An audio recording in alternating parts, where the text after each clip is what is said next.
नमस्कार विद्यार्थी मित्रांनो, मी आहे चेतन राठोड आणि स्वागत करतोय आपला द प्रियांसी आयांसी अकॅडमी युट्यूब चॅनलवर। तर मित्रांनो, मागील जी पोलीस भरती झालेली आहे ते 2025-26 त्याचं प्रश्नपत्रिका विश्लेषण आपण बघत आहोत। त्याच्यात आपण जीएस जीके असेल, मराठी असेल, चालू घडामोडी असेल, गणित बुद्धिमत्ता या सगळ्या विषयाची आपण स्टेप बाय स्टेप मागील प्रश्नपत्रिका बघत आहोत। जर तुम्ही माझ्या चॅनलवर द प्रियांसी आयांसी अकॅडमी युट्यूब चॅनलवर नवीन असाल तर तुम्ही मागील व्हिडिओ बघा।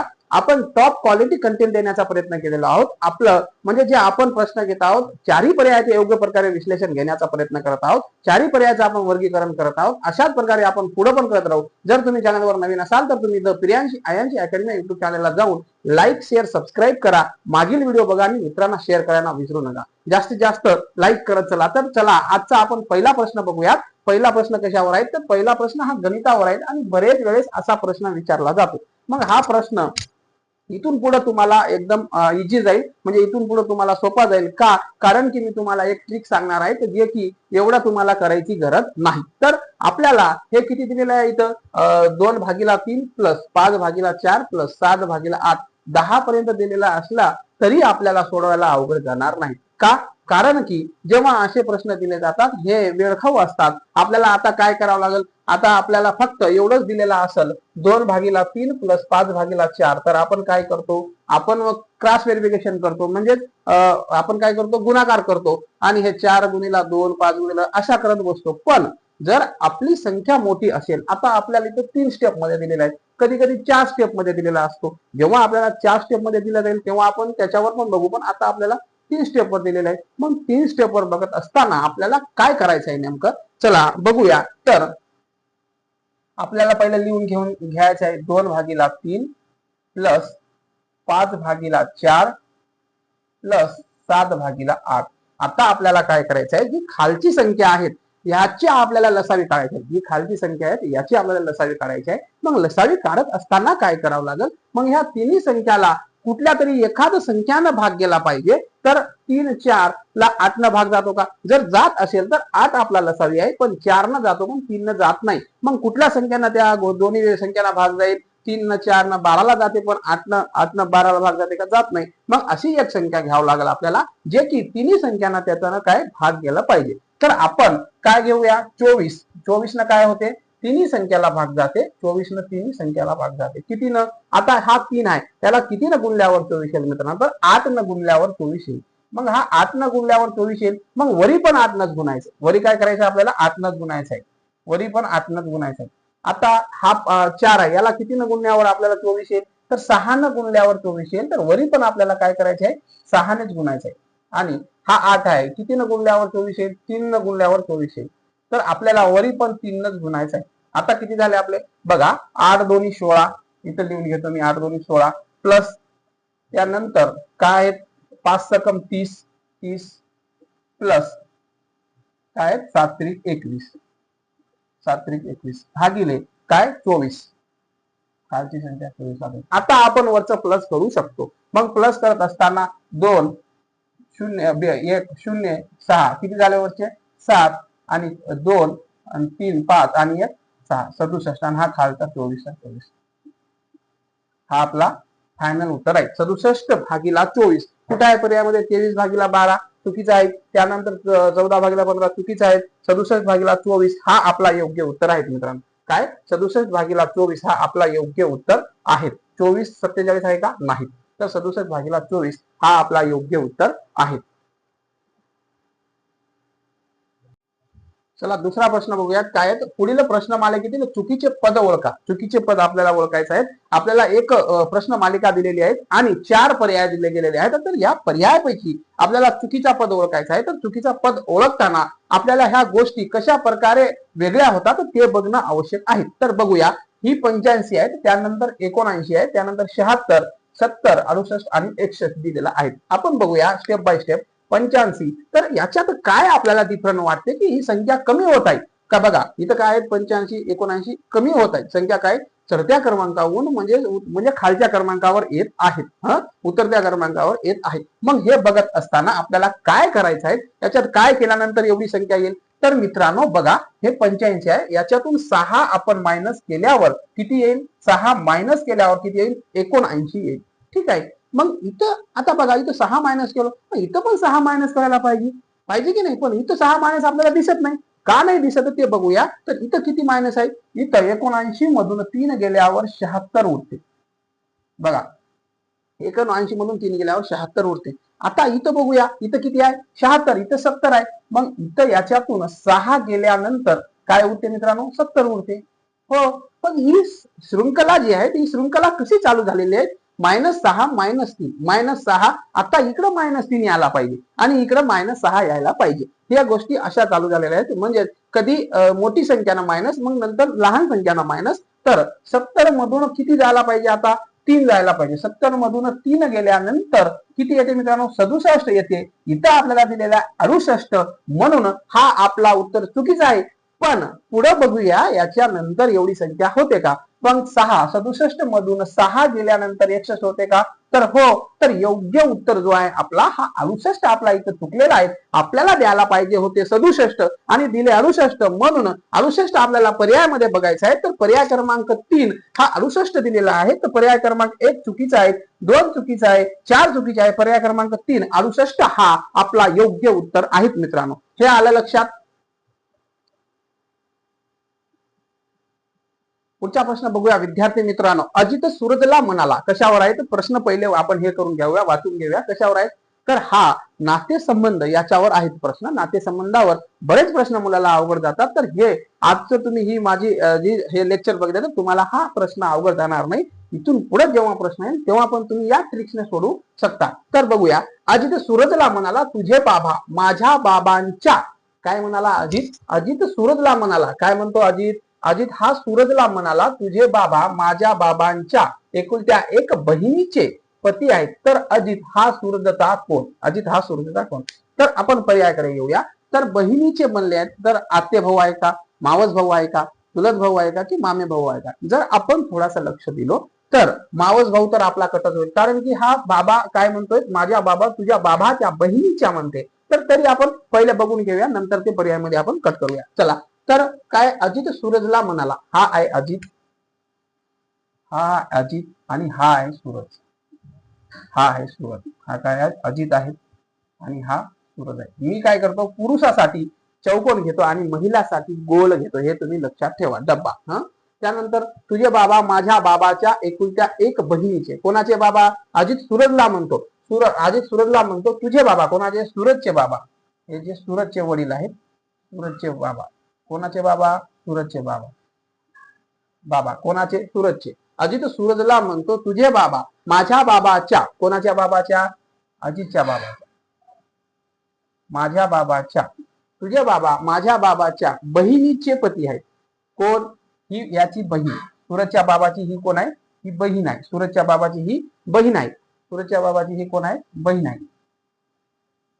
बहीण आहे, ही सूरजच्या बाबाची बहीण आहे. तर तुझे बाबा माझ्या बाबा, तुझे एकुलत्या एक बहिणीचे पती आहेत. मग ही जी बहीण आहेत याचे पती कोण आहेत? हे काय? याचे पती आहेत. हे काय? याचे पती आहे. कोण? सूरजचे बाबा याचे पती आहेत. तर अजित हा सूरजचा कोण? अजित हा सूरजचा कोण हे आपल्याला बघायचं आहे. मग हा जो सूरज आहे ही याची काय झाली? हा बाबा झाला. ही काय झाली? आई झाली. ही काय झाली? आई झाली. मग सूरजची आई आणि हा जो बाबा आहे कोणाचा? अजितचा. हा बाबा सूरजचा कोण झाला? मामा झाला. सर्वच आहे ना? कोण झाला? मामा झाला. सूरजचा हा मामा झाला. मग हा जो अजित आहे, मग हा सूरजचा कोण लागेल? मामे भाऊ. सरळ आहे ना, हा याचा मुलगा आहे.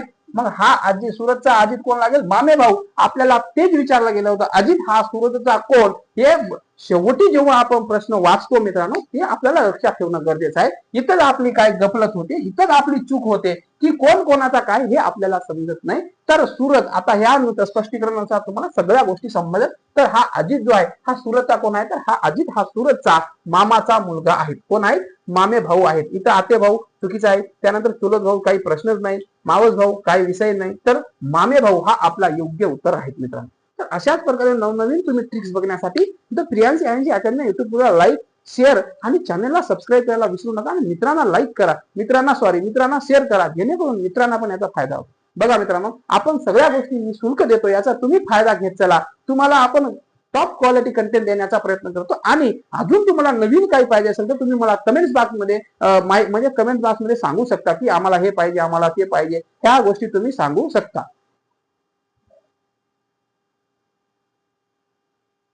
चला पुढचा प्रश्न बघूया. तर प्रश्न चिन्हाच्या जागी काय येईल? प्रश्न चिन्हाच्या जागी काय येईल? कुठं प्रश्न चिन्ह आहेत? आपल्याला एक डब्बा दिलेला आहे म्हणजे स्क्वेअर दिलेला आहे, त्याच्यात आपल्याला प्रश्न चिन्ह कुठे आहे? हा बघा इथं प्रश्न चिन्ह आहे. याच्या जाग्यावर काय येईल आपल्याला विचारलं गेलेलं आहे. तर पर्याय दिलेला आहे आपल्याला 4, 7, 5, 8 आणि 6. तर मित्रांनो आपल्याला बघायचं आहे याच्या जाग्यावर काय येईल. तर हा सेंटर मध्ये आपल्याला दिलेला आहे. मग आपल्याला पण सेंटर मधला एखादी संख्या शोधावं लागेल आणि सेंटर मध्येच आपल्याला काय करायचं आहे? इन्क्लूड करायचं आहे. हा बघा 5 आला कसं, 10 आला कसं, ह्या गोष्टी आपल्याला शोधायच्या आहेत.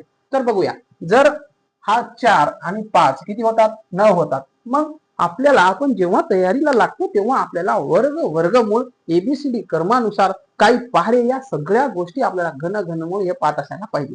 का? जेणेकरून जेव्हा आपण कॅल्क्युलेशन करू तेव्हा आपला कॅल्क्युलेशन फास्ट होण्यास या सगळ्या बेसिक गोष्टी आपल्याला मदत करत असतात. आपल्याला वर्ग पाठ असायला पाहिजे. आता मी ग्राह्य धरतो की तुम्हाला वर्ग पाठ आहे. तर चला 4 आणि 5 किती होतात? 9 होतात. 4 आणि 5 किती होतात? 9 होतात. मग हा जो 81 आहे हा ओळखीचा वाटतो ना? वाटतो की नाही? का? कारण की 80 एक आहे असं या ओळखीचा नाही, पण हा ओळखीचा वाटतो. का? हा 9चा वर्ग आहे. 9चा वर्ग किती आहे? 81. हा 9चा वर्ग आहे. तो वर्ग इथं आपल्याला दिलेला आहे. म्हणजे 5 आणि 4 ह्याचा 5 आणि 4 प्लस केलेला आहे आणि ह्याचा वर्ग आपल्याला दिलेला आहे. 5 आणि 4 9 आणि 9चा वर्ग 81 आहे. तशा प्रकारे खाली दिलेला आहे का बघू. हा 10 आणि 9 किती होतात? 19 होतात. मग ह्या 19 ला किती? 19 ला 361 चा वर्ग आहे का? तर हो, 19 चा वर्ग किती आहे? 361 वर्ग आहे. म्हणजे काय दिलेले आहे की जवळची जी दोन संख्या आहेत त्याचा वर्ग आपल्याला अलीकडच्या याच्यात दिलेला आहे. तर आपण बघूया 7 हा 144 आहे. मग 144 हा कोणाचा वर्ग आहे? 144 हा कोणाचा वर्ग आहे? तर हा 12चा. 12चा वर्ग आहे. मग हा इथं आपल्याला संख्या किती दिलेली आहे? 7. मग इथं आपल्याला किती ऍड करावं लागेल जेणेकरून दोन्ही संख्या मिळून याची प्लस 12 होईल. त्याने याचा वर्ग काय होईल? 144 होईल. मग 7 आणि 5 किती होतात? 12 आणि 12चा वर्ग जो आपल्याला दिलेला आहे तर 12चा वर्ग काय आहे? 144 आहे. म्हणून आपला इथं काय यायला पाहिजे? तर इथं आपल्याला 5 यायला पाहिजे, जे की पर्याय क्रमांक कशात दिलेला आहे? तर पर्याय क्रमांक 2 मध्ये हा 5 दिलेला आहे. पर्याय क्रमांक 2 मध्ये हा 5 दिलेला आहेत मित्रांनो. म्हणजेच अशा प्रकारे आपल्याला जर फास्ट सोडवायचे असेल, आपली जी संख्या आहे पुढची संख्या ही ओळखीची करून घ्यायची असेल तर आपल्याला काय पाठ करावं लागेल? वर्ग असेल, वर्गमूळ असेल, घन असेल, घनमूळ असेल, एबीसीडी क्रमानुसार असेल, काही पाढे असेल, ह्या सगळ्या गोष्टी आपल्याला स्टेप बाय स्टेप पाठ करावं लागेल. जेव्हा आपण स्पर्धा परीक्षामध्ये नवीन असतो तेव्हा जर आपल्याला स्पर्धा परीक्षामध्ये येऊन 1-2 वर्ष झाले असेल तर ह्या सगळ्या गोष्टी आपल्याला पाठच असेल. पण जेव्हा आपण नवीन तयारीला सुरुवात करतो तेव्हा या सगळ्या गोष्टी पाठ असायला पाहिजे, जेणेकरून आपली स्पीड कशाला? प्रश्न सोडवायला आपली स्पीड वाढेल. पुढचा प्रश्न बघूया. सांकेतिक भाषा याच्यावर प्रश्न विचारला गेलेला आहे. तर प्रिंटरला कीबोर्ड म्हटले, कीबोर्डला माऊस म्हटले, माऊसला स्पीकर म्हटले, तर टायपिंग कशाच्या सहाय्याने कराल? टायपिंग कशाच्या सहाय्याने कराल? मग ह्या गोष्टी करत असताना आपल्याला पुढच्या पण गोष्टी माहिती असायला पाहिजे. अडवास आता आपल्याला माहितच नसेल टायपिंग कशाने करतात, मग काय फायदा एवढं वाचून? तर टायपिंग कसल्या गोष्ट? प्रिंटरला काय म्हटले? कीबोर्ड म्हटले. प्रिंटरला काय म्हटलेलं आहे? कीबोर्ड म्हटलेलं आहे. कीबोर्डला प्रिंटरला कीबोर्ड म्हटलेला आहे. कीबोर्डला काय म्हटलेलं आहे? माऊस म्हटलेला आहे. माऊसला काय म्हटलेलं आहे? स्पीकर म्हटलेलं आहे. तर टायपिंग कशाच्या सहाय्याने करतो? तर आपण टायपिंग ही कशाने करतो? कीबोर्डनं करतो. मग आपल्याला माहित असायला पाहिजे की कीबोर्ड कशाला कीबोर्ड मधलेला आहे? तर कीबोर्ड हा माऊसला म्हटलेला आहे.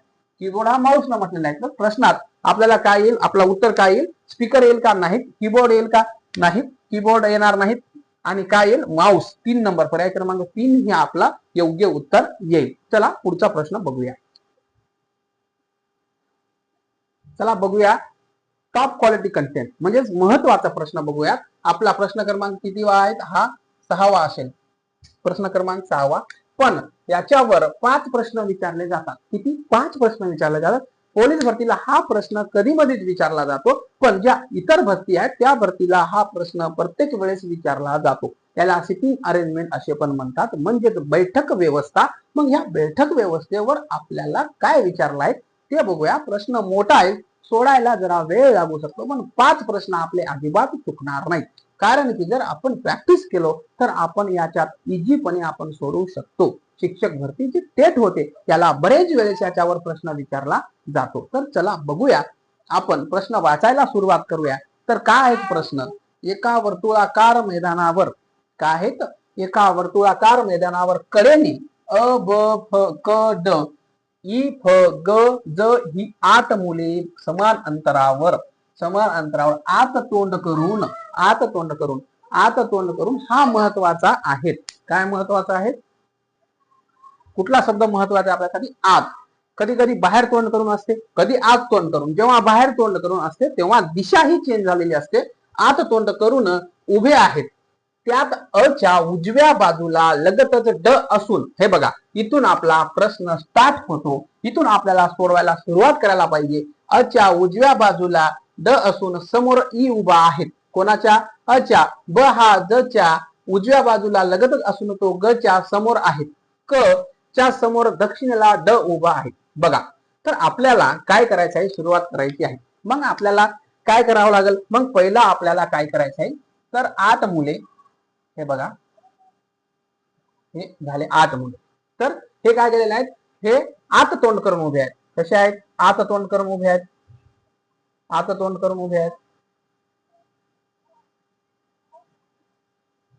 हे बघा, टोक बायाच्या दिशेला असेल पण हे मुलं आत तोंड करून उभे आहेत. आत हे शिरोबिंदू झाला, आत तोंड करून उभे आहेत. तर आपल्याला काय दिलेलं आहे?